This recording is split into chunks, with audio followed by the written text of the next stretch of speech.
শীতের রাতে হোক বা দুপুরবেলায় এক পদেই কামাল করে দিন। ঘরে কয়েকটা আলু থাকলেই এই রেসিপি একদম কম সময়ে বানিয়ে নিতে পারবেন। সাথে খাওয়ার জন্য অন্য কিছুর প্রয়োজনই হবে না। এটা শুধুই খেতে দুর্দান্ত লাগবে। কড়াইয়ে অল্প গরম জলের মধ্যে 4-5 কোয়া রসুন দিলাম, একটু পেঁয়াজ কুচি দিলাম, একটা মিডিয়াম সাইজের একটা কাঁচা লঙ্কা ফাটিয়ে দিলাম, একটা তেজপাতা দিয়ে দিলাম, আর দিয়ে দিলাম গোটা জিরে, গোটা ধনে আর গোটা গরম মশলা। আচ্ছা, এই রেসিপির যখন শর্ট ভিডিও শেয়ার করেছিলাম একজন বলেছিলেন আমার হাতে ময়লা আছে, কিন্তু ময়লা না, পেঁয়াজের যে কালো দাগ হয় পেঁয়াজ কাটলে সেটাই কিন্তু আমার আঙুলে লেগেছিল। তো যাই হোক, এইবার দিয়ে দিলাম কয়েক টুকরো আলু। তো আলু দিয়ে ঢাকনা চাপা দিয়ে 50% মতন কিন্তু বয়েল করেছি, পুরোপুরি সিদ্ধ করিনি। এইবার আলুগুলোকে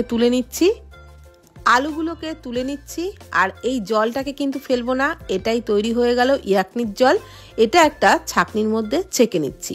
তবে মশলাগুলোকে ফেলে দেব বা অন্য কোনো রান্নায় ব্যবহার করা যাবে, কিন্তু জলটাকে কিন্তু এই রান্নায় ব্যবহার করার জন্যই রাখতে হবে। তো এইবার কড়াইয়ে সাদা তেলের মধ্যে 2 বড় সাইজের পেঁয়াজ কুচি দিয়ে দিলাম। পেঁয়াজটাকে নাড়াচাড়া করে একদম বেরেস্তা বানিয়ে ফেলতে হবে। বেরেস্তা ভাজবার সময় সামান্য একটু চিনি দিলে তাহলে কিন্তু বেরেস্তার মধ্যে কালারটা তাড়াতাড়ি চলে আসবে, বেশ একটা সুন্দর লালচে কালার হবে। আর যতক্ষণ এরকম লালচে কালার না হয় ততক্ষণ কিন্তু মিডিয়াম ফ্লেমে অনবরত নাড়াচাড়া করে ভেজে নিতে হবে। তারপর বেরেস্তাগুলোকে তুলে নিচ্ছি। খুব কিন্তু পুড়িয়ে ফেলা যাবে না, বেশ লালচে হয়ে গেলেই বেরেস্তাগুলোকে তুলে নিতে হবে।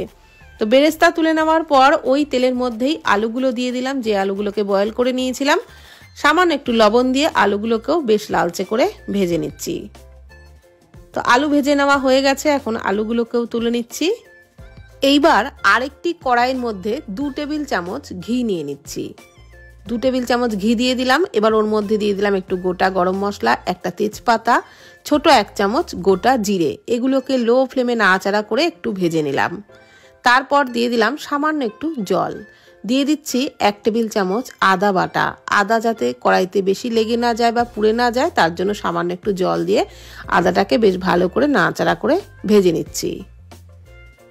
তো আদা বেশ ভালো করে ভেজে নেওয়া হয়ে গেছে। এখন কিন্তু আমি এর মধ্যে দিয়ে দিলাম কাঁচা লঙ্কা কুচি, মানে কাঁচা পাকা লঙ্কা কুচি 2-3টে দিয়েছি, আর দিয়ে দিলাম একটা বড় সাইজের টমেটো কুচি।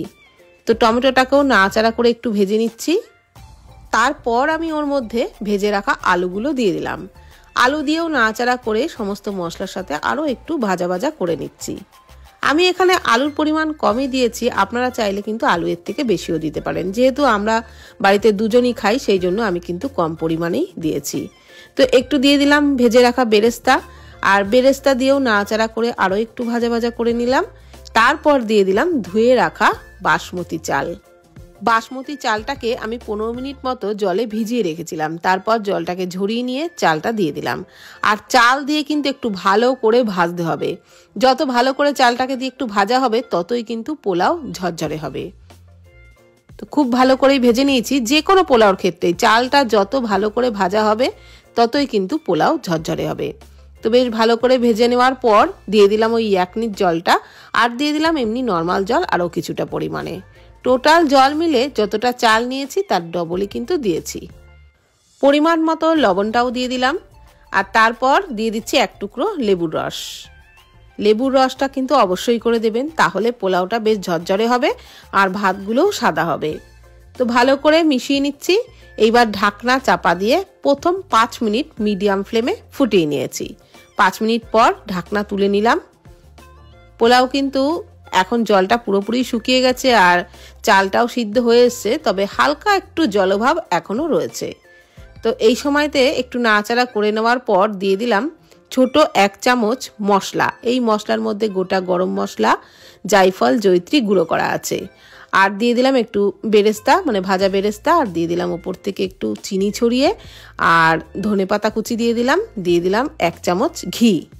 এইবার আবারও ঢাকনা চাপা দিয়ে 5 মিনিট একদম লো ফ্লেমে কিন্তু এটা রান্না করে নিয়েছি। একেবারেই পরের বার লো ফ্লেমে রেখেছিলাম।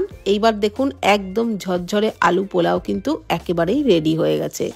এটা শুধুই খেতে দারুণ লাগে, সাথে একটু রায়তা কিংবা স্যালাড দিয়ে খাবেন, দুর্দান্ত লাগবে। এর সাথে খাওয়ার জন্য অন্য কোনো রেসিপির প্রয়োজনই হবে না। ওপর থেকে একটু ধনেপাতা কুচি, কাঁচা লঙ্কা কুচি এসব আরও একটু দিয়ে পরিবেশন করেছিলাম। আর আমি কিন্তু এর সাথে খাওয়ার জন্য অন্য কোনো রান্নাই করিনি, এটা শুধুই খেয়েছিলাম। সত্যিই খেতে অপূর্ব লেগেছিল। তো আপনাদের ভিডিওটি কেমন লাগলো প্লিজ কমেন্টের মাধ্যমে জানাবেন। ভালো থাকবেন, সুস্থ থাকবেন, ধন্যবাদ।